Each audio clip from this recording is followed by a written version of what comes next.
곳간 열쇠를 오늘부터 너희 셋이 나눠 가져라. 대신 한 해가 지나 무엇이 비었는지는 내가 직접 센다. 칠순을 넘긴 아버지가 삼형제를 마당에 세워놓고 곳간 열쇠 3개를 내밀었습니다. 큰아들은 열쇠를 받아 쥐며 입꼬리를 슬쩍 올렸고 둘째는 형과 아버지 눈치를 번갈아 살폈으며 막내는 아무 말 없이 고개만 숙였습니다. 곳간 문 한쪽 구석에는 낯선 흠집이 나 있었지만 아무도 그것을 눈여겨보지 않았습니다. 그런데 이 열쇠에는 아버지만 아는 진짜 뜻이 하나 숨겨져 있었습니다. 구독과 좋아요는 더 좋은 이야기를 만드는 힘이 됩니다. 그럼 지금부터 이 이야기를 시작하겠습니다. 옛날 옛적 경상도 어느 산골 마을에 한판세라는 노인이 살고 있었습니다. 젊어서는 남부럽지 않게 논밭을 일구었고 곳간에는 쌀가마니가 그득했지요.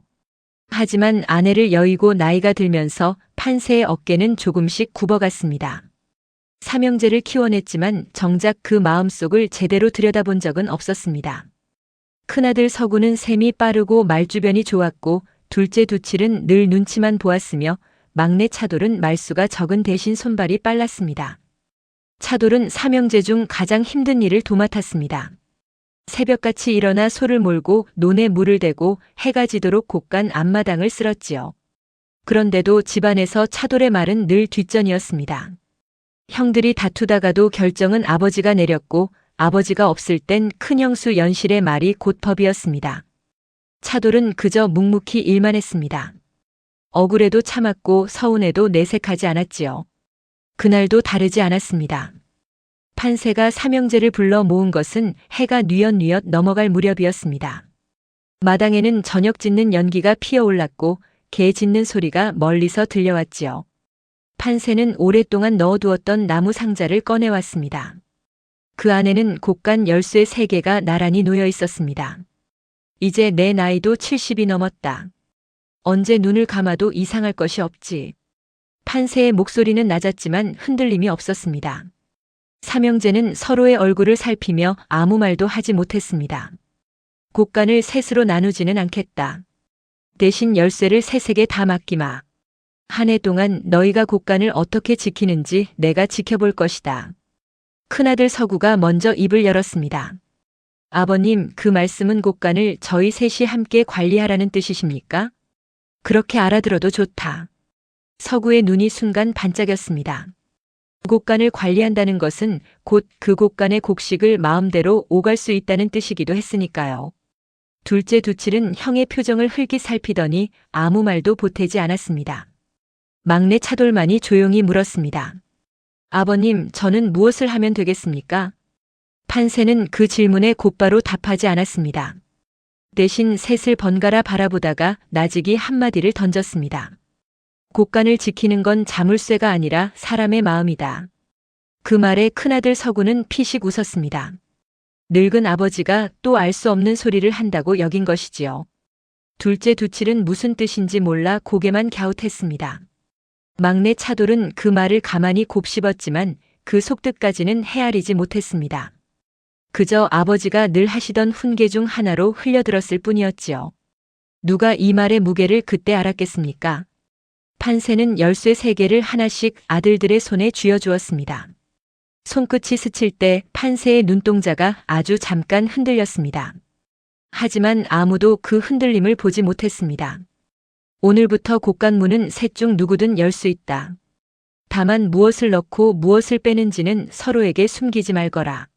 큰 며느리 연실이 그때 마당으로 나왔습니다. 손에는 저녁상을 든 채였지요. 아버님, 벌써 밤이 됩니다. 진지부터 드시지요. 판세는 고개를 끄덕이며 자리에서 일어났습니다. 삼형제도 뒤따라 흩어졌습니다. 그런데 서구가 방으로 들어서기 전 곳간 쪽을 한번 돌아보았습니다. 그의 입가에는 아까와는 다른 무언가를 가늠하는 듯한 표정이 스쳤습니다. 연실이 남편의 옷소매를 슬쩍 잡아 끌었습니다. 여보, 아버님 말씀 들으셨지요? 열쇠를 셋이 나눠 가졌다는 건 곳간이 이제 임자 없는 물건이란 뜻 아니겠습니까? 임자가 없다니. 아버님이 매일 지켜보신다지 않소. 그야 아버님이 늙으셔서 하시는 말씀이지요. 언제까지 그 눈으로 곳간을 다 헤아리시겠습니까? 서구는 대답하지 않고 곡간 쪽을 다시 바라보았습니다. 연실의 말이 완전히 틀린 것은 아니라는 생각이 그의 마음 한구석에서 슬며시 고개를 들고 있었습니다. 그날 밤이었습니다. 차돌은 잠자리에 들기 전 마지막으로 곡간을 한 바퀴 돌았습니다. 늘 하던 일이었지요. 그런데 곡간 문 한쪽 나무판에 못 보던 흠집이 나 있는 것을 발견했습니다. 칼로 그은 듯한 짧고 곧은 자국이었습니다.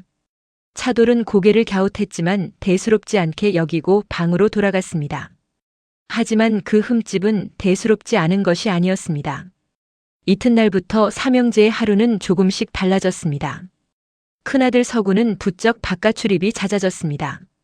장이 서지 않는 날에도 읍내에 다녀오는 일이 늘었고 돌아올 때면 늘 서연실과 무언가를 소곤거렸지요. 둘째 두칠은 여전히 형의 눈치를 살폈지만 곡간 앞을 지날 때마다 유독 걸음을 서둘렀습니다. 막내 차돌만이 여느 때처럼 새벽부터 논밭을 돌보고 틈틈이 곡간을 살폈습니다. 판세는 그런 아들들을 말없이 지켜보았습니다. 겉으로는 여느 노인처럼 마루에 앉아 볕을 쬐거나 뒷짐을 지고 마당을 거니는 것이 전부였습니다. 하지만 그 눈길은 늘 곡간 쪽을 향해 있었습니다.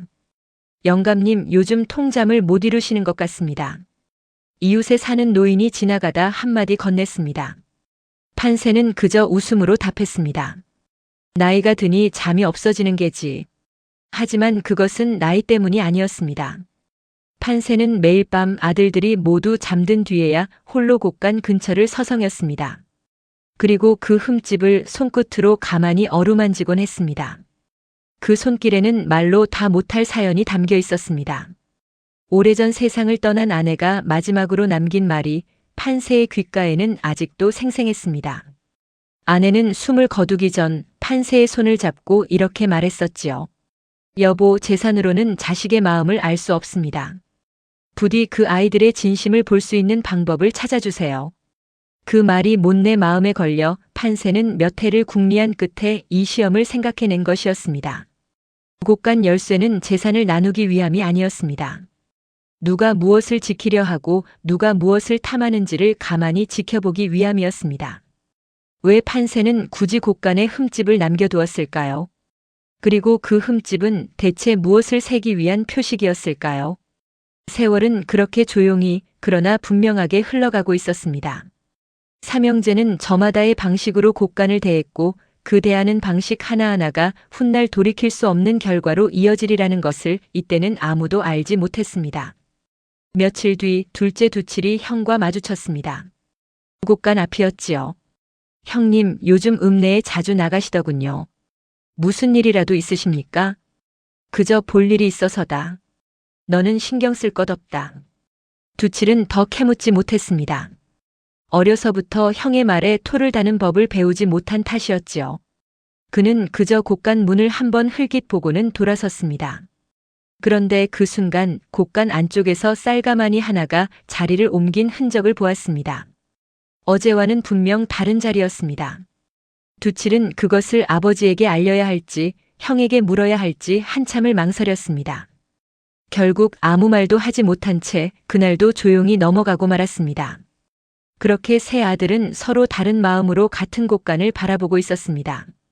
큰아들은 기회를, 둘째는 불안을, 막내는 그저 지켜야 할 일터를 보았지요.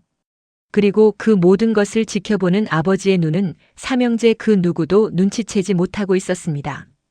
마을에 어둠이 내리고 다시 아침이 밝아올 때마다 곡간을 둘러싼 이 조용한 줄다리기는 한 뼘씩 더 팽팽해지고 있었습니다. 한판세의 하루는 새벽달기 울기도 전에 시작되었습니다. 여든을 바라보는 나이에도 그는 자릿기를 마시고 나면 손수 마당을 한 바퀴 돌았습니다. 지팡이를 짚었지만 걸음걸이는 아직 꼿꼿했지요. 마당을 돌 때마다 그의 눈은 자연스레 곡간 쪽을 향했습니다. 오래된 습관이었지만 요즘 들어 그 눈길에는 전에 없던 무게가 실려 있었습니다. 이 집안은 원래도 넉넉한 살림이 아니었습니다.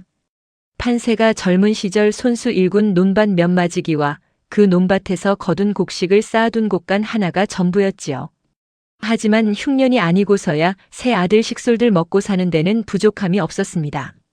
문제는 곡간에 쌓인 곡식이 아니라 그 곡식을 바라보는 세 아들의 마음이었습니다. 큰아들 서구는 어려서부터 유독 셈이 빨랐습니다. 서당에서 글 공부를 할 때도 남들보다 주파나를 먼저 익혔고 장에 나가 물건을 사고 팔 때면 한 푼도 손해보는 법이 없었습니다. 판세는 그런 아들이 대견하면서도 한편으로는 늘 마음 한구석이 불편했습니다. 계산이 빠른 사람은 손해를 보지 않는 대신 정을 셈에 넣지 않는 법을 먼저 배우기 때문이었지요. 아버님, 이번에 논 한마지기를 더 사드리면 어떻겠습니까? 값이 지금이 제일 쌉니다. 서구는 걸핏하면 이렇게 판세를 채근했습니다. 판세는 그때마다 고개를 저었습니다. 땅은 늘리는 것보다 지키는 것이 먼저다. 하지만 아버님, 사람이 살면서 늘려야 할 때도 있는 법 아니겠습니까? 부자 간의 대화는 늘 이런 식으로 어긋났습니다. 서구의 눈에 아버지는 지나치게 보수적이었고 판세의 눈에 아들은 지나치게 조급했습니다. 둘째 두칠은 형과는 정반대였습니다. 무엇 하나 스스로 결정하는 법이 없었지요. 어릴 적부터 형의 그늘에 가려 자란 탓인지 두칠은 늘 남의 눈치부터 살폈습니다. 밥상머리에서도 형이 먼저 수저를 들어야 자기도 들었고 마을 사람들과 이야기를 나눌 때도 형이 하는 말에 토를 다는 법이 없었습니다. 두칠이 너는 대체 내 생각이라는 게 있느냐?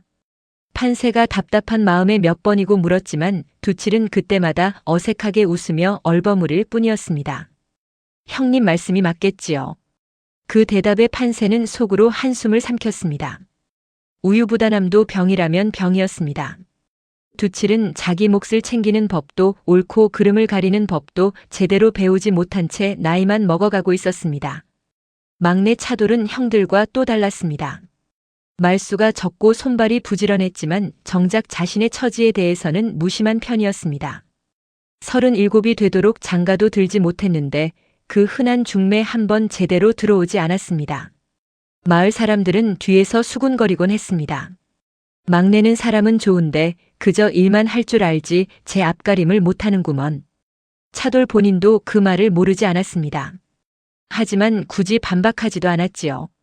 그저 묵묵히 논밭을 갈고 소를 먹이고 형들이 밀어둔 자비를 도맡아 했습니다. 그런 차돌을 보며 판세는 마음이 아렸습니다. 가장 정직하고 가장 부지런한 아들이 어째서 집안에서는 가장 목소리가 작은 아들이 되었을까? 판세는 그 답을 알면서도 오랫동안 모른 척해왔습니다. 자신이 젊었을 적 큰아들 눈치를 보느라 막내의 노고를 제대로 치하한 적이 없었다는 것을요. 이런 삼형제 사이에서 큰며느리 서연실의 존재감은 갈수록 커지고 있었습니다. 연실은 시집 온 지 20년이 다 되어 가는 동안 이 집안 살림의 실질적인 안주인 노릇을 해왔습니다. 판세도 웬만한 살림살이는 연실을 통해 처리할 정도였지요. 문제는 연실의 씀씀이가 갈수록 커지고 있다는 점이었습니다. 그날도 연실은 안방에 홀로 앉아 무언가를 헤아리고 있었습니다. 손끝으로 엽전을 세는 손놀림이 예사롭지 않았지요. 이번에 빌려준 돈에 이자가 붙으면 가을까지는 제법 모이겠구나. 연실은 혼잣말을 중얼거리며 흡족한 미소를 지었습니다. 그녀는 몇 해 전부터 곡간의 여유곡식을 몰래 내다 팔아 그 돈을 마을 사람들에게 빌려주고 있었습니다. 처음에는 소소한 용돈벌이였지만 이제는 제법 큰 돈이 오가는 지경에 이르렀습니다. 남편 서구도 그 사실을 알고 있었지만 크게 말리지 않았습니다. 오히려 연실의 계산 빠른 손놀림을 은근히 기특하게 여기는 눈치였지요. 여보, 시아버님이 곡간 열쇠를 세세게 나눠주셨으니 이제 곡간을 드나드는 게 더 자연스러워졌습니다. 이 기회에 조금 더 넉넉히 챙겨두는 것도 나쁘지 않겠지요. 말이야 쉽지만 그러다 아버님께 들키기라도 하면 어쩌려고 그러오. 아버님이 그 연세에 곡간 재고를 일일이 세시겠습니까? 게다가 곡간에 흠이 나면 사람들은 다 쥐가 파먹었거니 여기지요. 연실의 말에는 자신감이 넘쳤습니다. 그녀는 시아버지를 늙고 눈치 없는 노인 정도로 여기고 있었습니다. 그것이 이 집안에 닥칠 첫 번째 균열이 되리라는 것을 연실은 미처 알지 못했습니다. 한편 마을 어귀에는 오래전부터 병을 앓고 있는 노인 부부가 살고 있었습니다. 자식도 없이 단둘이 겨우 입에 풀칠하는 처지였지요. 마을 사람들은 딱하게 여기면서도 저마다 살기 바빠 선뜻 나서서 돕는 이가 없었습니다. 다만 큰아들 서구만은 유독 그 집 앞을 지날 때마다 걸음을 멈추곤 했습니다. 겉으로는 무심한 척했지만 속으로는 무언가를 곱씹는 얼굴이었습니다. 저 집 노인네들 올겨울은 넘기기 힘들겠구먼. 지나가던 마을 사람의 말에 서구는 아무 대꾸도 하지 않았습니다. 다만 그날 밤 그는 유독 늦게까지 잠을 이루지 못했습니다. 판세는 그런 아들의 속내까지는 알지 못했습니다. 다만 아들들이 저마다의 방식으로 곡간과 그리고 서로를 대하는 모습을 조용히 지켜볼 뿐이었습니다. 곡간 문에 새겨진 흠집은 하루하루 그 의미를 더해가고 있었고 그 곡간을 둘러싼 세 아들의 마음도 저마다 다른 방향으로 흘러가고 있었습니다. 밤이 깊으면 판세는 어김없이 홀로 마당에 나섰습니다. 별빛 아래 서서 곡간을 바라보는 그의 얼굴에는 삼형제 그 누구도 본 적 없는 표정이 서려 있었습니다. 그것은 근심이면서도 동시에 신락 같은 기대이기도 했습니다. 이 늙은이가 죽기 전에 너희들의 진심을 볼 수 있을까? 판세의 혼잣말은 어둠 속으로 조용히 흩어졌습니다. 그리고 그 밤에도 곡간의 쌀가마니 자리는 아주 조금 달라져 있었습니다. 며칠 전 차돌에게는 작은 사건이 하나 있었습니다. 이웃마을 중매쟁이가 모처럼 찾아와 괜찮은 혼처가 있다는 말을 전한 것이었습니다. 상대는 이웃마을 농가의 딸로 나이도 차돌과 비슷하고 성품도 무던하다는 소문이었습니다. 판세도 반가운 마음에 서둘러 사람을 넣어보았지요. 그런데 며칠 뒤 중매쟁이는 난처한 얼굴로 다시 찾아왔습니다. 그쪽 집에서 듣기로는 이댁 살림이 삼형제가 다 나눠 가진 게 아니라 아직 시아버님 손에 있다고 하더군요. 게다가 막내 아들은 아직 제 몫이랄 게 딱히 없다고요. 판세는 아무 말도 하지 못했습니다. 차돌 역시 그 말을 전해 듣고도 별다른 내색을 하지 않았습니다. 그저 다음날 새벽에도 평소처럼 소를 몰고 나갔을 뿐이었지요. 하지만 그날따라 소를 모는 차돌의 어깨가 유독 처져 있었습니다.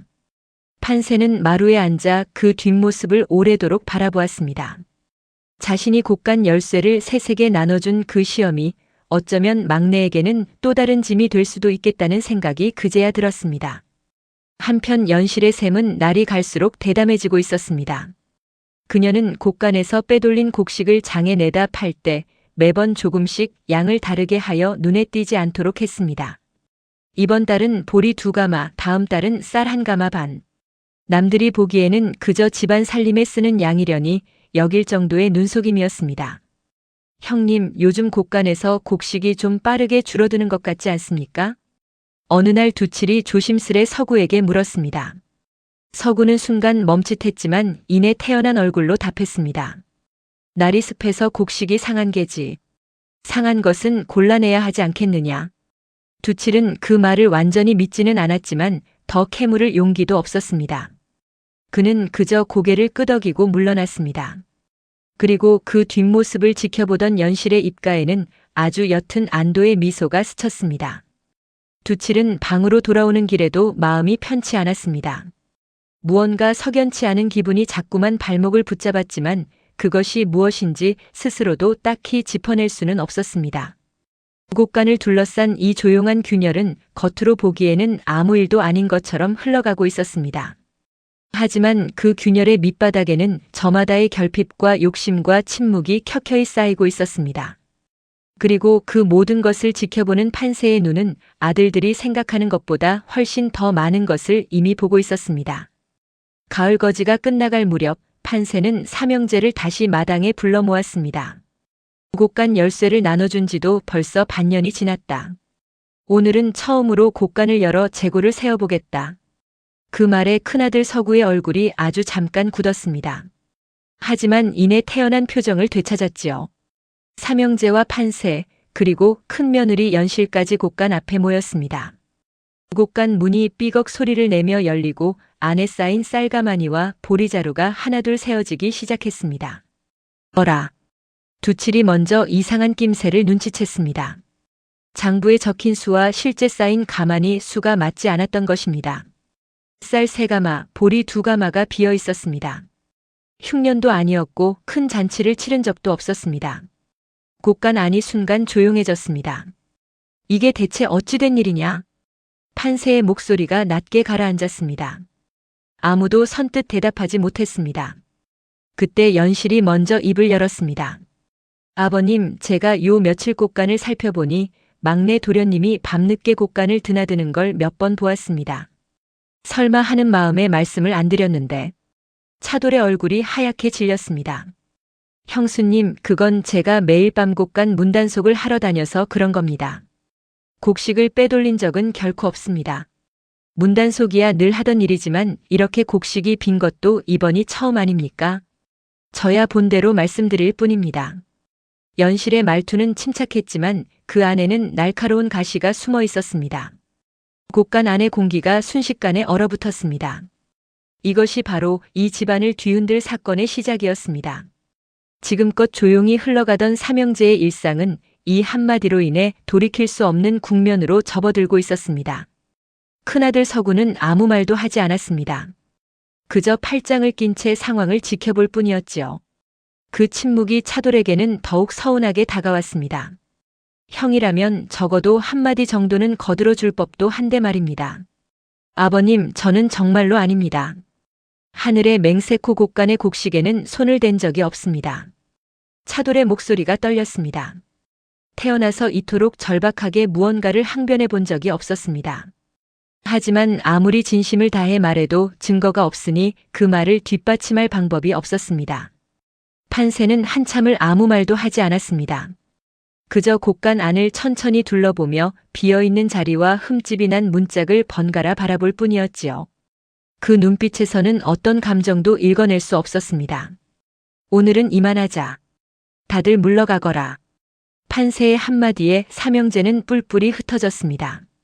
차돌은 방으로 돌아와서도 도무지 잠을 이룰 수 없었습니다. 억울함이 가슴을 짓눌렀지만 그것을 풀어낼 방법이 마땅치 않았습니다.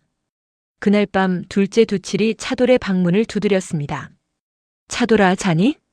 아니요, 형님. 아직입니다. 두칠은 방 안으로 들어와 조심스레 자리에 앉았습니다.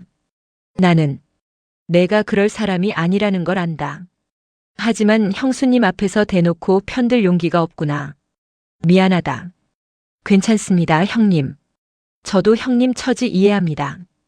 이해한다니 그게 더 미안하구나. 두칠은 한참을 머뭇거리다가 낮은 목소리로 덧붙였습니다. 사실 나도 요 며칠 곳간에서 이상한 낌새를 느꼈다. 쌀가마니 자리가 조금씩 옮겨져 있더구나. 그런데 그게 누구 짓인지는 나도 확신이 없다. 차돌은 그 말에 잠시 눈을 크게 떴습니다. 형수의 말이 전부가 아닐 수도 있다는 생각이 처음으로 들었던 것입니다. 하지만 심증만으로는 아무것도 밝힐 수 없었습니다.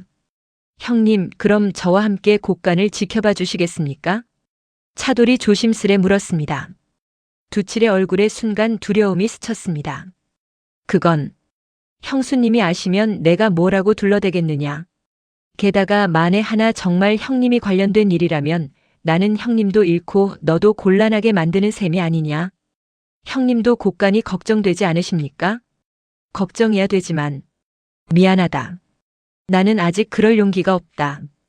두칠은 결국 고개를 떨군 채 방을 나섰습니다. 차돌은 홀로 남아 형의 뒷모습을 오래도록 바라보았습니다. 서운함보다는 씁쓸함이 더 컸습니다. 이 집안에서는 누구 하나 선뜻 나서서 진실을 밝히려 하지 않았습니다. 다들 자기 자리를 지키기에 급급했지요. 한편 안방에서는 연실이 남편 서구를 다그치고 있었습니다. 여보, 시아버님이 재고를 세신 이상 이제 더는 예전처럼 손을 댈 수 없습니다. 다만 다행히도 의심은 막내에게로 쏠렸으니 당분간은 잠잠할 것입니다. 그렇게 함부로 동생을 몰아붙여도 되는 것이오? 서구의 목소리에는 옅은 죄책감이 묻어 있었습니다. 연실은 그런 남편을 나무라듯 쏘아붙였습니다. 그럼 당신이 나서서 사실대로 말씀드리시겠습니까? 지금까지 빼돌린 곡식이 얼마인데요. 아버님이 아시는 날엔 이 집에서 우리 몫은 한 톨도 남지 않을 겁니다. 서구는 아무 대답도 하지 못했습니다. 그는 동생에게 미안한 마음이 없지 않았지만 지금껏 쌓아온 것을 스스로 무너뜨릴 용기도 없었습니다. 그 망설임 속에서 그는 점점 아내의 계산에 기대는 쪽을 택하고 있었습니다. 이튿날 마을에는 벌써 이상한 소문이 돌기 시작했습니다. 그 집 막내 아들이 곡간곡식에 손을 댔다더군. 원래 있는 듯 없는 듯 조용한 사람이 꼭 뒤에서 사고를 치는 법이지. 소문은 삽시간에 퍼졌습니다. 차돌은 마을 우물가에서도 방앗간에서도 사람들의 수군거림과 곁눈질을 견뎌야 했습니다. 그럴 때마다 그는 아무런 변명도 하지 못한 채 그저 고개를 숙이고 걸음을 재촉할 뿐이었습니다. 집으로 돌아온 어느 저녁 차돌은 아버지의 방문 앞에 섰습니다. 오랫동안 망설이다가 결국 문을 두드렸습니다. 아버님, 드릴 말씀이 있습니다. 판세는 방문을 열어 아들을 맞이했습니다. 말해보거라. 저는 이 집을 나가야 할 것 같습니다. 제가 있는 한 이 소문은 사그라들지 않을 것입니다. 차라리 제가 떠나면 형님들도 편해지고 아버님도 마음이 편하실 것 같습니다. 판세의 눈빛이 순간 흔들렸습니다. 하지만 그는 곧 담담한 얼굴로 되물었습니다. 그것이 정말 내가 원하는 것이냐?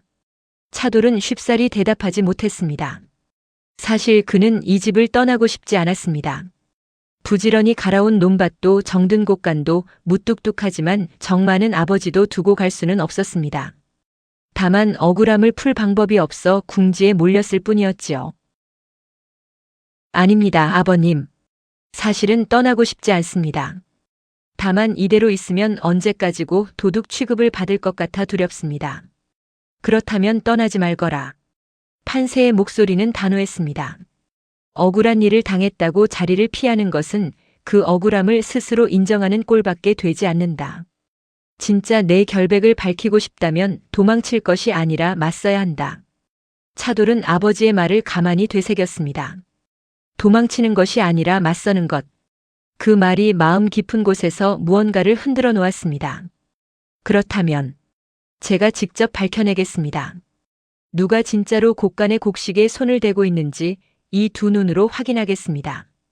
판세는 아무 말 없이 아들을 바라보았습니다. 그 눈빛 속에는 차돌이 미처 읽어내지 못한 옅은 안도의 빛이 스쳐 지나가고 있었습니다. 그날 밤부터 차돌은 결심했습니다. 매일 밤 아무도 모르게 곡간 근처에 숨어 지켜보기로 한 것입니다. 억울함을 삼키고 물러나는 대신 진실을 직접 두 눈으로 확인하겠다는 결심이었습니다. 그것은 지금까지 순종적이기만 했던 차돌이 처음으로 내린 스스로의 의지로 내린 결정이었습니다. 돌이킬 수 없는 걸음이 그렇게 시작되었습니다. 차돌은 그날 밤 등잔불을 끄고 자리에 누워서도 오래도록 잠을 이루지 못했습니다. 앞으로 무엇을 보게 될지 그리고 그것이 이 집안을 어디로 이끌지 아무것도 알 수 없는 밤이었습니다. 그날 밤부터 차돌은 곡간 뒤편 볏짚 더미 사이에 몸을 숨기고 밤을 지새우기 시작했습니다. 첫날 밤은 아무 일도 일어나지 않았습니다. 풀벌레 소리만 요란했고 차돌은 꾸벅꾸벅 졸다가 새벽닭 울음소리에 화들짝 깨어나기 일쑤였지요. 그런데 사흘째 되던 밤 볏짚 더미 뒤에서 인기척이 느껴졌습니다.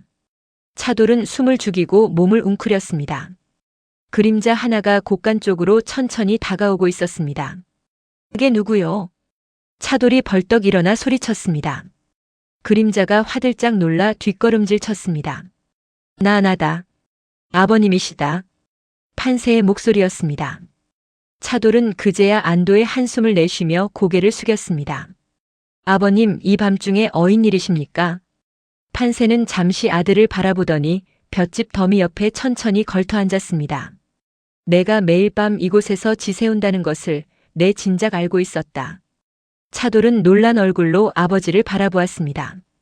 자신의 행동이 들켰다는 것보다 아버지가 그것을 알고도 아무 말하지 않았다는 사실이 더 놀라웠습니다. 꾸짖지 않으십니까? 꾸짖을 일이 무엇이 있겠느냐? 억울함을 풀기 위해 스스로 나선 것을. 판세는 하늘을 올려다보며 잠시 말을 멈추었습니다. 별빛이 유독 밝은 밤이었습니다. 차돌아, 내 어미가 살아있을 적에 늘 하던 말이 있다. 사람은 궁지에 몰렸을 때 비로소 제 본색을 드러낸다고 했지.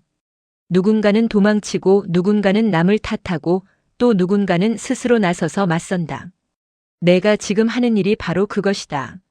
어머님께서 그런 말씀을 하셨습니까? 그래. 내 어미는 사람 보는 눈이 나보다 훨씬 밝았느니라. 차돌은 처음 듣는 어머니의 이야기에 마음이 뭉클해졌습니다. 어려서 어머니를 여인 탓에 그에게는 어머니에 대한 기억이 많지 않았습니다.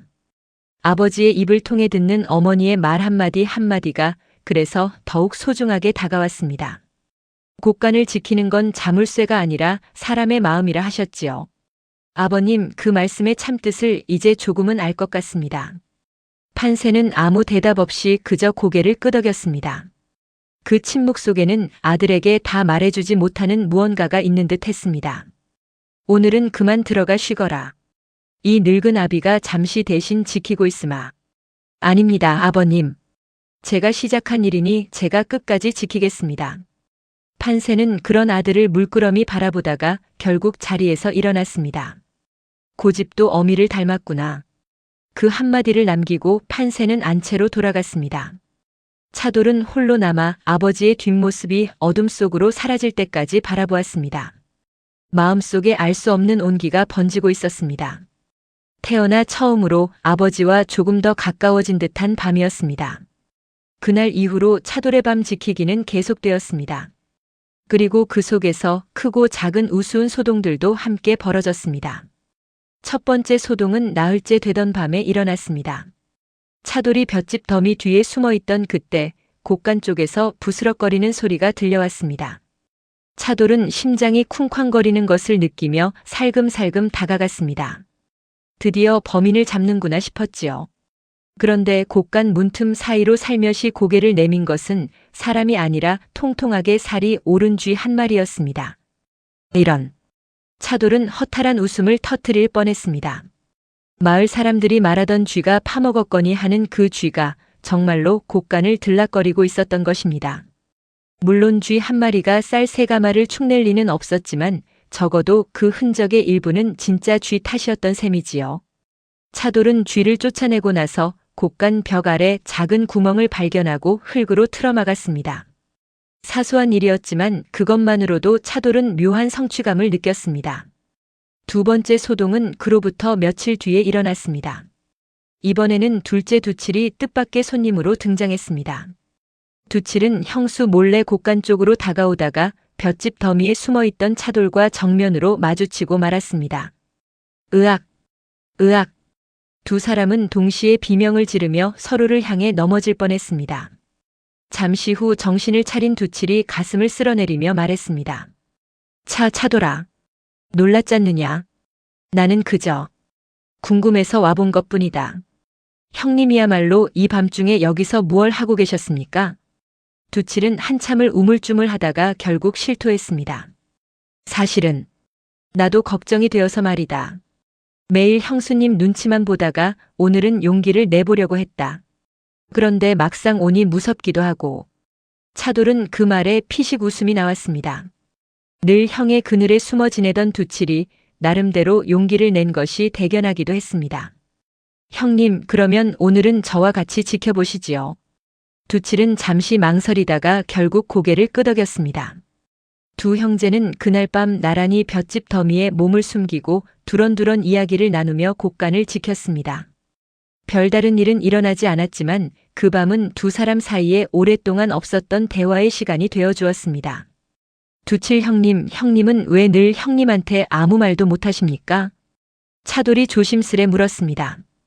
두칠은 씁쓸하게 웃었습니다. 나도 모르겠다. 어려서부터 형이 하는 말이 늘 맞는 것 같았고 반박했다가 틀리면 창피할까봐 그랬던 것 같기도 하고. 그러다 보니 이 나이가 되도록 내 생각이라는 걸 말하는 법을 잊어버렸구나. 지금이라도 늦지 않았습니다, 형님. 두칠은 동생의 그 한마디에 오래도록 말을 잇지 못했습니다. 막내에게 위로를 받는 처지가 되었다는 것이 부끄러우면서도 한편으로는 고마웠습니다. 그날 이후로 두칠은 조금씩 달라지기 시작했습니다. 형수 앞에서도 예전보다는 제 생각을 한마디씩 보태기 시작했고 밥상머리에서도 형이 수저를 들기 전에 먼저 말을 꺼내는 일이 잦아졌습니다. 작은 변화였지만 그것은 분명 시작이었습니다. 세 번째 소동은 그로부터 열흘쯤 뒤에 벌어졌습니다. 그날 밤 차돌은 여느 때처럼 볏짚 더미 뒤에 몸을 숨긴 채 곳간을 지켜보고 있었습니다. 그런데 자정이 훌쩍 넘은 시각, 곳간 반대편에서 낯선 불빛이 하나 어른거렸습니다. 등불이었습니다. 차돌은 숨을 죽이고 조심스레 몸을 낮췄습니다. 등불을 든 사람은 곡간 담장을 따라 조심스레 다가오고 있었습니다. 발걸음 소리로 보아 여인이었습니다. 차돌의 심장이 세차게 뛰기 시작했습니다. 드디어 진범을 마주하는가 싶었지요. 하지만 등불이 가까워지자 그 얼굴이 드러났습니다. 다름 아닌 큰 며느리 연실이었습니다. 그녀는 자루 하나를 옆구리에 낀 채 곡간 문 쪽으로 다가가고 있었습니다. 차돌은 심장이 목까지 차오르는 것을 느꼈습니다. 지금 당장 뛰쳐나가 붙잡을까 아니면 좀 더 지켜볼까? 짧은 순간 온갖 생각이 스쳐 지나갔습니다. 그런데 그때 연실이 갑자기 걸음을 멈추었습니다. 곡간 담장 너머에서 개 짖는 소리가 요란하게 들려온 것입니다. 이웃집 개가 밤손님을 알아챈 모양이었습니다. 연실은 흠칫 놀라며 등불을 얼른 감추고는 왔던 길로 서둘러 되돌아가 버렸습니다. 차돌은 미처 얼굴을 확실히 확인하기도 전에 그녀가 어둠 속으로 사라지는 뒷모습만 보았을 뿐이었습니다. 분명 형수님이었는데 차돌은 혼잣말로 중얼거렸습니다. 하지만 그것만으로는 아무것도 증명할 수 없었습니다. 밤중에 곡간 근처를 서성였다는 것만으로는 곡식을 훔쳤다는 증거가 되지 못했습니다. 오히려 섣불리 말을 꺼냈다가는 되레 모함으로 몰릴 수도 있는 노릇이었지요. 차돌은 그날 본 것을 가슴속 깊이 담아두기로 했습니다. 언젠가 반드시 쓸모가 있으리라는 예감이 들었습니다. 그리고 그 예감은 그리 오래지 않아 현실이 되었습니다. 네 번째 소동은 보름 가까이 지난 어느 밤에 일어났습니다. 그날도 차돌은 볏짚 더미 뒤에 자리를 잡고 있었는데 뜻밖에도 곡간이 아니라 대문 쪽에서 인기척이 들려왔습니다. 큰형 서구가 자루 하나를 짊어진 채 살그머니 대문을 나서고 있었던 것입니다. 차돌은 순간 심장이 덜컥 내려앉았습니다. 곡간을 지키느라 정작 형이 몰래 곡식을 빼돌리는 순간을 놓칠 뻔했다는 생각이 스쳤습니다. 그는 조심스레 거리를 두고 형의 뒤를 밟기 시작했습니다. 서구는 마을 어귀를 지나 낡은 초가 한 채 앞에서 걸음을 멈추었습니다. 병든 노부부가 살고 있는 그 집이었습니다. 서구는 주변을 한번 살피더니 짊어지고 온 자루를 조용히 마루 밑에 밀어 넣었습니다. 그러고는 뒤도 돌아보지 않고 서둘러 발걸음을 돌렸습니다. 차돌은 담장 뒤에 숨어 그 광경을 지켜보며 머릿속이 복잡해졌습니다. 형이 대체 무슨 까닭으로 저 집에 곡식을 가져다 주는 것일까? 혹여 곡간의 곡식을 빼돌려 몰래 팔아넘기고 그 발각을 피하려 눈속임으로 적선을 하는 것은 아닐까? 좋은 뜻으로도 나쁜 뜻으로도 해석할 수 있는 광경이었지만 그날 밤 차돌의 마음속에는 의심이 더 크게 자리 잡고 말았습니다. 형님이 정말... 차돌은 차마 말을 끝맺지 못한 채 집으로 돌아왔습니다. 그날 이후 그는 형을 바라보는 눈길이 전과 같지 않게 되었습니다. 이렇게 곡간을 둘러싼 크고 작은 소동들이 이어지는 동안 계절은 어느덧 겨울 문턱에 다다르고 있었습니다. 차돌은 그동안 보고 들은 것들을 가만히 되짚어 보았습니다. 쥐구멍, 두칠의 서성임, 연실의 등불, 그리고 서구의 자루까지. 조각들은 있었지만 그 조각을 하나로 꿰어낼 확실한 증거는 여전히 없었습니다. 결국 차돌은 더는 참지 못하고 가족들이 모두 모인 저녁 자리에서 입을 열기로 결심했습니다. 아버님 그리고 형님들께 드릴 말씀이 있습니다. 밥상머리에 둘러앉은 가족들의 시선이 일제히 차돌에게 쏠렸습니다. 지난 몇 달간 저는 곡간을 밤마다 지켜보았습니다. 그러다 보니 몇 가지 이상한 것들을 보았습니다. 형수님께서 밤늦게 등불을 들고 곡간 쪽으로 오신 것도 보았고 큰형님께서 자루를 짊어지고 나가시는 것도 보았습니다. 방 안에 순간 정적이 흘렀습니다. 연실의 얼굴이 살짝 굳었지만 이내 태연한 표정으로 돌아왔습니다. 도련님, 그게 무슨 말씀이십니까? 저는 밤중에 곡간 근처에 간 적이 없습니다. 분명히 보았습니다. 등불을 들고. 그야 도련님이 어두운 밤에 잘못 보신 것이겠지요. 아니면... 연실은 잠시 말을 멈추었다가 날카로운 눈빛으로 차돌을 쏘아보았습니다. 혹시 도련님이야말로 스스로 의심을 피하려고 애먼 사람을 걸고 넘어지시는 것은 아닙니까? 큰 서방님까지 걸고 넘어지시는 걸 보니 이번 기회에 형님들 모두를 곤란하게 만들려는 속셈이 아니신가 싶습니다. 그런 것이 아닙니다. 저는 그저 본대로 말씀드리는 것뿐입니다. 본 것이라니 증거는 있습니까? 등불을 든 사람의 얼굴을 똑똑히 보셨습니까? 자루 안에 무엇이 들었는지 확인하셨습니까? 차돌은 말문이 막혔습니다. 그 순간의 기억은 선명했지만 연실의 말대로 확실한 증거라 할 만한 것은 없었습니다. 형의 얼굴은 분명히 보았지만 자루 안에 무엇이 들었는지는 끝내 확인하지 못했습니다. 형수의 얼굴 역시 등불이 흔들리는 짧은 순간에 스쳐본 것이 전부였습니다. 큰아들 서구도 그제야 입을 열었습니다. 차돌아, 나는 그날 밤 마을 어귀에 다녀온 것은 사실이다. 하지만 그것은 곳간과는 무관한 개인적인 일이었다. 굳이 밝히고 싶지 않은 사정이 있었을 뿐이다. 그 사정이라는 것이 무엇입니까? 지금은 말할 수 없다. 서구의 태도는 완강했습니다. 차돌은 형이 감추는 것이 무엇인지 더욱 궁금해졌지만 이 자리에서 캐물을수록 오히려 자신이 궁지에 몰리는 형국이었습니다. 판세는 그 모든 대화를 처음부터 끝까지 묵묵히 듣고만 있었습니다. 그 침묵이 차돌에게는 야속하게 느껴졌습니다. 아버님, 아무 말씀도 안 하십니까? 판세는 잠시 눈을 감았다가 낮은 목소리로 답했습니다. 증거 없는 의심은 또 다른 누명을 만들 뿐이다. 오늘은 이만 물러가거라. 그 한마디에 차돌은 가슴이 무너지는 듯 했습니다. 아버지마저 자신의 편이 아닌 것처럼 느껴졌습니다. 방을 나서는 그의 어깨가 유독 무거워 보였습니다. 그날 밤 차돌은 볏짚 더미로 나가지 않았습니다. 처음으로 그 자리를 비운 밤이었습니다.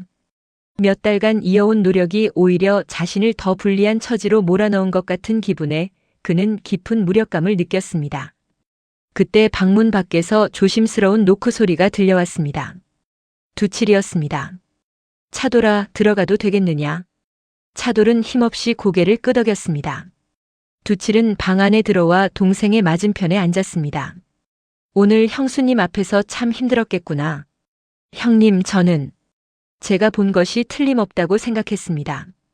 그런데 막상 말씀드리고 나니 제가 괜한 트집을 잡은 사람처럼 되어버렸습니다. 내가 본 것이 틀렸다고는 생각하지 않는다. 다만 증거가 없었을 뿐이다. 형수님은 원래 말재간이 좋은 분이시니 그 순간을 넘기는 법을 잘 아시지. 차돌은 씁쓸하게 고개를 숙였습니다. 형님도 제가 지나쳤다고 생각하십니까? 아니다. 오히려 나는 내 용기가 부럽다. 나였다면 애초에 입도 뻥긋 못했을 것이다. 두칠은 잠시 뜸을 들이다가 나직이 덧붙였습니다. 그리고 큰형님 말이다. 그날 밤 자루를 들고 나간 것에는 분명 무언가 곡절이 있는 듯 했다. 형님이 저리 완강하게 숨기시는 걸 보면 어쩌면 우리가 짐작하는 것과는 다른 사정일지도 모르겠구나. 차돌은 그 말에 잠시 생각에 잠겼습니다. 형의 그 단호한 침묵이 어쩌면 죄를 감추기 위한 것이 아니라 다른 무언가를 지키기 위한 것일 수도 있다는 생각이 처음으로 스쳤습니다. 하지만 지금으로서는 그 무엇도 확신할 수 없었습니다. 형님은 큰형님을 믿으십니까? 믿고 싶다. 우리는 어려서부터 형님을 따르며 자랐으니까. 다만 요즘 들어 형수님의 말씀이 자꾸 마음에 걸린다. 형님도 예전 같지 않게 형수님 앞에서 말을 아끼시는 것 같고, 저도 그런 느낌을 받았습니다.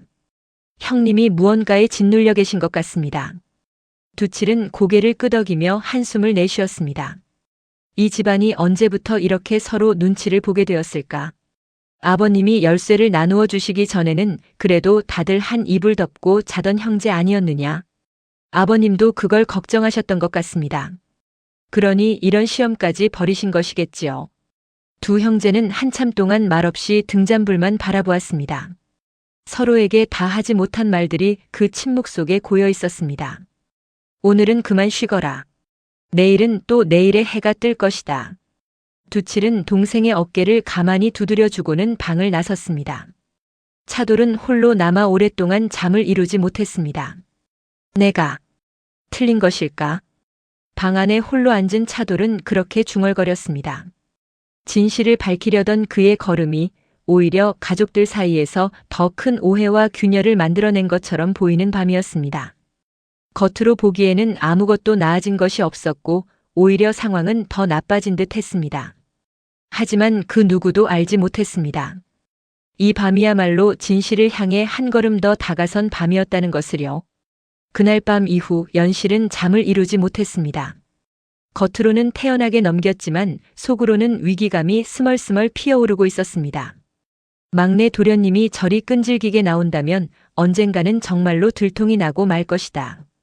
연실은 자리에 누워서도 이 생각 저 생각을 굴렸습니다. 지금까지는 증거가 없다는 이유로 넘어갈 수 있었지만 차돌이 계속 밤을 지키고 있는 한 안심할 수 없었습니다. 게다가 두칠마저 슬며시 동생 편으로 기우는 기색이 보였습니다. 이대로 두었다가는 언젠가 결정적인 순간에 발목을 잡힐지도 모른다는 불안이 연실을 벼랑 끝으로 몰아붙이고 있었습니다. 이번 기회에 아예 확실히 매듭을 지어야겠다. 연실의 눈빛이 차갑게 가라앉았습니다. 이튿날 아침 연실은 남편 서구를 조용히 안방으로 불러들였습니다. 여보, 이대로 가다가는 언젠가 우리 둘 다 곤란해질 것입니다. 특히 당신이 그 노부부 댁에 곡식을 가져다 준 일까지 자꾸 의심을 받고 있지 않습니까? 그 일은 곡간과는 무관한 일이라 말하지 않았소. 그리 말해도 사람들이 믿어줄 것 같습니까? 차라리 이참에 확실한 증거를 만들어 막내 도련님 쪽으로 의심을 완전히 돌려놓는 것이 낫습니다. 서구의 얼굴이 굳어졌습니다. 그게 무슨 소리요? 증거를 만든다니. 도련님이 밤마다 곡간을 지킨다는 걸 다들 압니다. 그러니 도련님 방에 곡식 자루 하나만 슬쩍 넣어두면 누가 봐도 도련님이 곡간을 드나들며 빼돌린 것처럼 보이지 않겠습니까? 여보, 그건 너무 지나친 일이요. 동생을 그렇게까지. 그럼 당신은 우리가 몰래 곡식을 팔아온 것을 아버님 앞에서 낱낱이 고하시겠습니까? 서구는 입을 다물었습니다. 아내의 말이 잔인하다는 것을 알면서도 스스로 만들어온 거짓의 무게에 짓눌려 차마 반박하지 못했습니다. 그 침묵이 곧 동의나 다름없다는 것을 연실은 이미 알고 있었습니다. 그날 오후 연실은 이번에는 둘째 두치를 찾아갔습니다.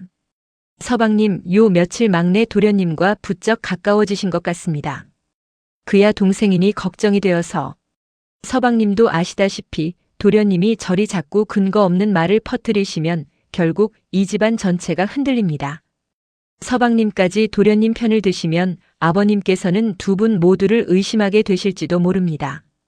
두칠의 얼굴에 불안한 기색이 스쳤습니다. 나까지 의심을 받는다고요? 그럴 수도 있다는 것이지요. 이럴 때일수록 서방님은 중심을 잡으셔야 합니다. 괜히 확실치도 않은 일에 끼어드셨다가 나중에 곤란해지는 것은 서방님이십니다. 연실의 말은 교묘했습니다. 두칠은 차도를 믿는 마음이 여전히 남아있었지만 자신마저 의심의 대상이 될 수 있다는 말에 흔들리지 않을 수 없었습니다.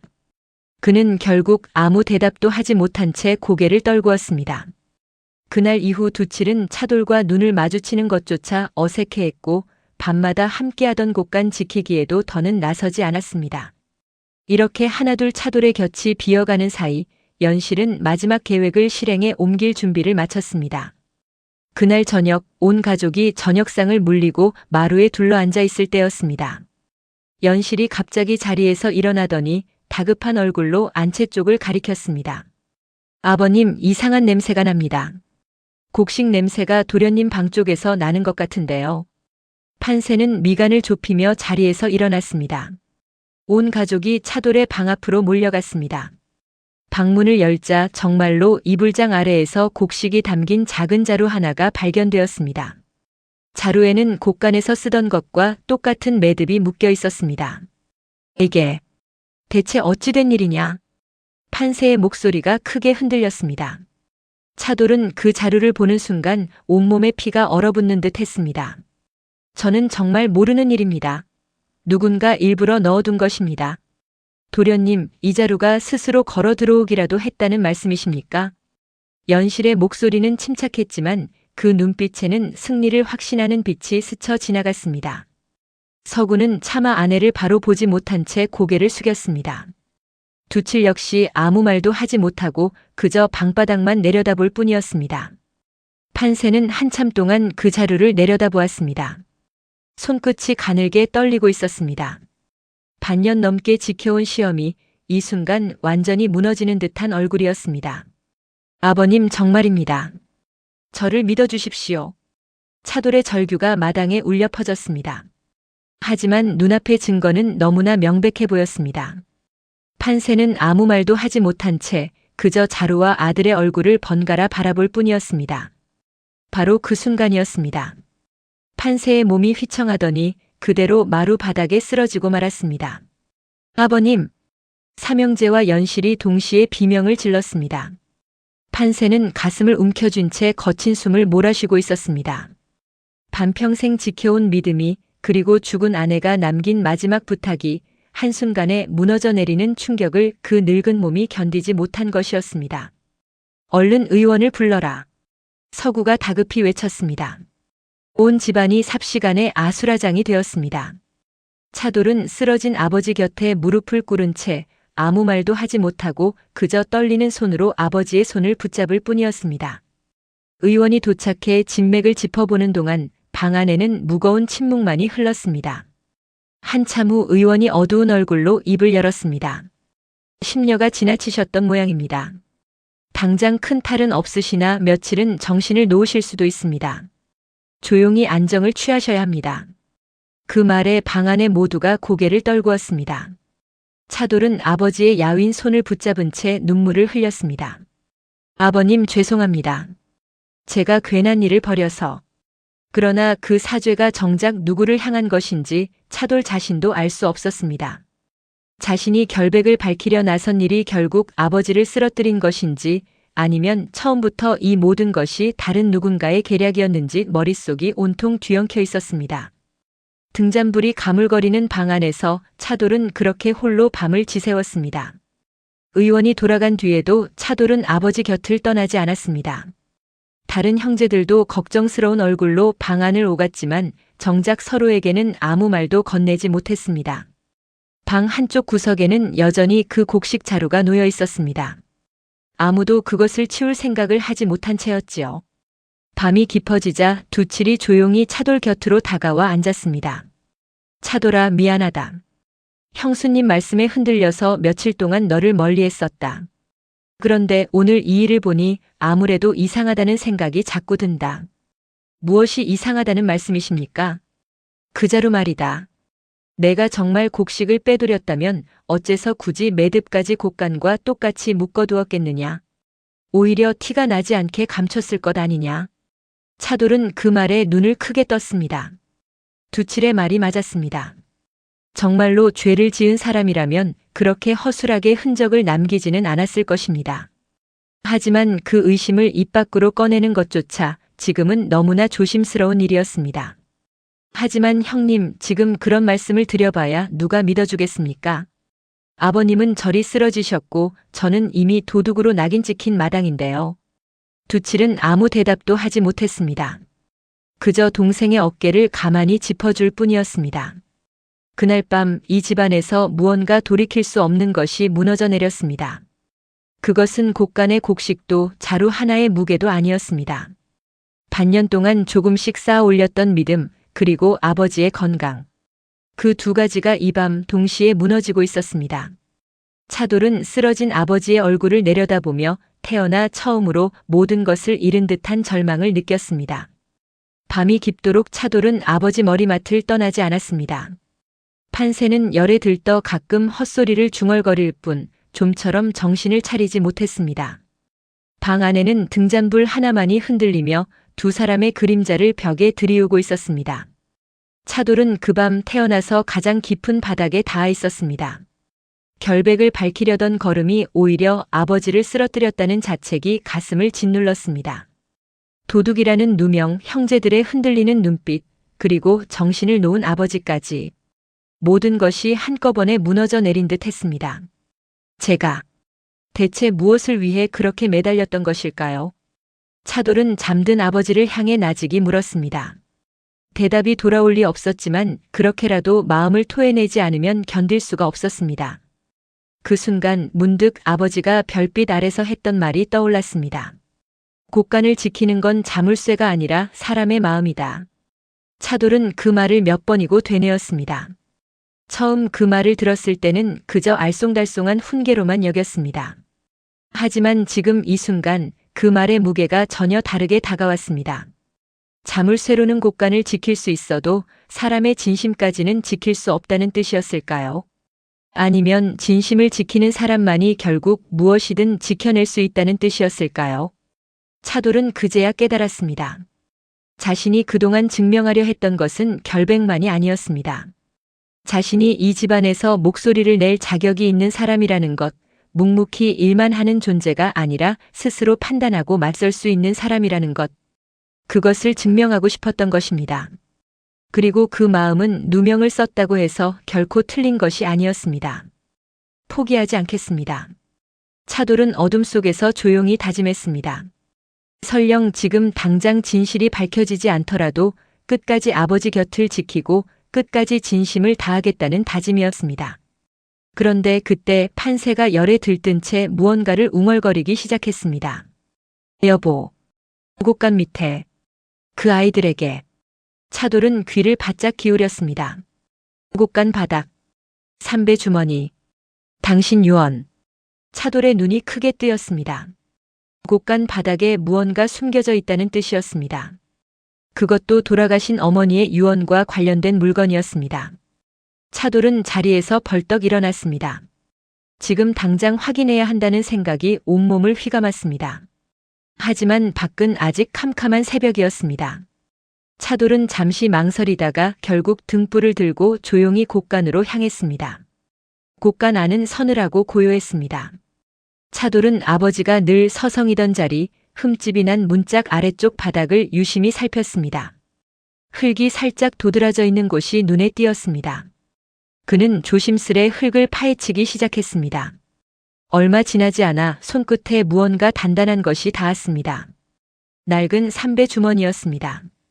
차돌은 떨리는 손으로 그것을 꺼내 열어보았습니다. 안에는 빛바랜 종이 한 장이 곱게 접혀 있었습니다. 어머니의 필체였습니다. 이 서찰을 보시는 날이면 아마도 우리 아이들이 다 자라 저마다의 몫을 두고 다투는 날일 것입니다.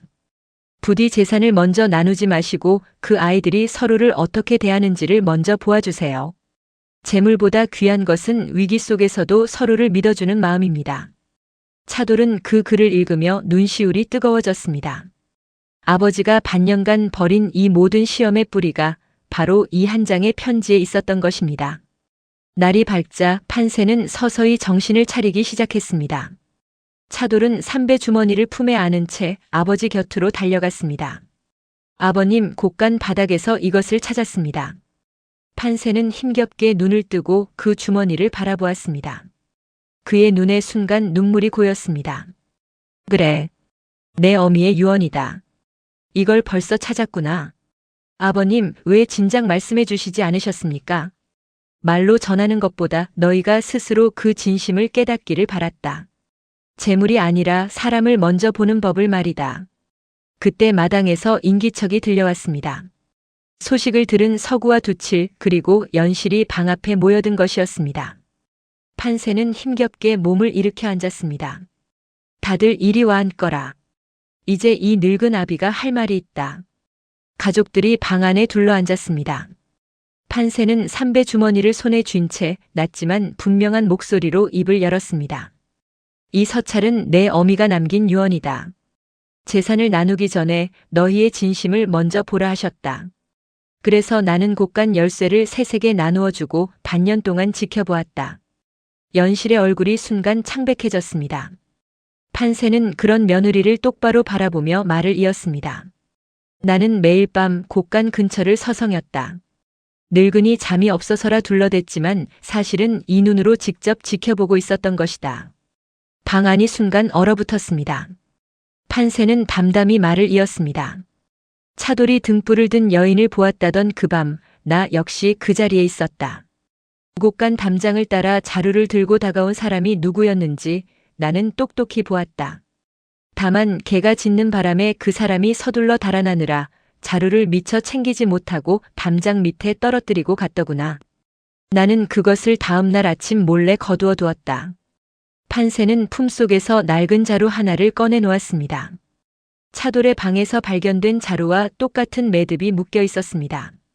이 매듭은 우리 집안 사람 누구도 묶지 않는 방식이다. 오직 며느리, 내가 친정에서 배워온 그 매듭법이지. 연실의 얼굴이 하얗게 질렸습니다. 그것은 우연이라기엔 도련님 방에서 나온 자루의 매듭과도 똑같더구나. 이번에는 서구가 조용히 입을 열었습니다. 아버님, 죄송합니다. 사실 저도 알고 있었습니다. 아내가 곡간 곡식을 조금씩 빼돌려 돈놀이를 하고 있다는 것을요. 말리지 못한 저의 잘못입니다. 그럼 노부부 댁에 자루를 가져다 준 것은 무엇이었느냐? 그것은 아내가 빼돌린 곡식 중 일부라도 제대로 쓰이게 하고 싶어 몰래 가져다 드린 것이었습니다. 죄스러운 마음에 아무에게도 말하지 못했습니다. 방 안에 무거운 침묵이 흘렀습니다. 연실은 더 이상 변명할 말을 찾지 못한 채 고개를 떨구었습니다. 어머님, 죄송합니다. 제가 욕심이 지나쳤습니다. 연실의 목소리가 떨렸습니다. 처음으로 보이는 진심 어린 사죄였습니다. 판세는 오랫동안 며느리를 바라보다가 낮은 한숨과 함께 입을 열었습니다. 곡간의 곡식은 되찾으면 그만이다. 하지만 사람의 믿음은 한번 무너지면 다시 쌓기가 쉽지 않다. 이제부터 곡간의 살림은 삼형제가 번갈아 맡되 큰며느리 너는 당분간 그 일에서 손을 떼거라. 대신 빌려준 돈을 모두 거두어들여 곡간을 다시 채우는 일부터 시작하거라. 예, 아버님. 명심하겠습니다. 연실은 고개를 깊이 숙였습니다. 두칠도 그제야 무거운 짐을 내려놓은 듯한 얼굴로 말했습니다. 차돌아, 정말 미안했다. 형수님 말씀에 흔들려서 며칠이나 너를 의심했었구나. 괜찮습니다, 형님. 저도 그 자리에 있었다면 똑같이 흔들렸을지도 모릅니다. 판세는 그런 아들들을 바라보며 처음으로 편안한 미소를 지었습니다. 며칠 뒤 이 소식은 마을에도 빠르게 퍼졌습니다. 막내 아들이 도둑질을 했다는 소문은 어느새 자취를 감추고 대신 진짜 사연이 사람들의 입에 오르내렸습니다. 장터 국밥집에서는 마을 사람들이 저마다 한마디씩 보태고 있었습니다. 그 집 막내가 반년 동안 밤마다 곡간을 지켰다더군. 억울한 누명을 쓰고도 끝까지 진실을 밝혀냈다지 뭔가. 내 그럴 줄 알았지. 그 집 막내가 워낙 성실한 사람 아닌가. 도둑질할 사람이 아니었어. 큰 며느리가 그리 야무진 줄 알았더니 뒤로 그런 짓을 벌였다니 사람 속은 참 모를 일이야. 그 자리에 마침 지나가던 두칠이 걸음을 멈추고 처음으로 목소리를 높였습니다. 어르신들, 제 동생 이야기라면 제가 자세히 압니다. 차돌이는 억울한 누명을 쓰고도 형제 중 누구도 원망하지 않았습니다. 오히려 저희가 부끄러워해야 할 일입니다. 평소라면 남의 눈치만 살피던 두칠이었기에 그 말을 들은 사람들도 다들 놀란 얼굴이었습니다. 두칠 스스로도 그렇게 또렷하게 제 생각을 밝힌 것이 오랜만이라는 사실을 깨닫고는 속으로 묘한 뿌듯함을 느꼈습니다. 집으로 돌아온 그는 그날 저녁 처음으로 아버지 앞에서 스스로 의견을 냈습니다. 아버님, 이번 가을부터는 곡간 관리와 논밭 일을 제가 앞장서서 맡아보고 싶습니다. 지금까지는 늘 형님 뒤에서 눈치만 보았지만 이제는 저도 제 몫을 다하고 싶습니다. 판세는 그 말에 흐뭇한 얼굴로 고개를 끄덕였습니다. 그래, 그리하거라. 사람은 언제고 늦지 않게 저 스스로 서는 법을 배우는 법이다. 이웃 마을 중매쟁이가 다시 판세를 찾아온 것도 바로 그 무렵이었습니다.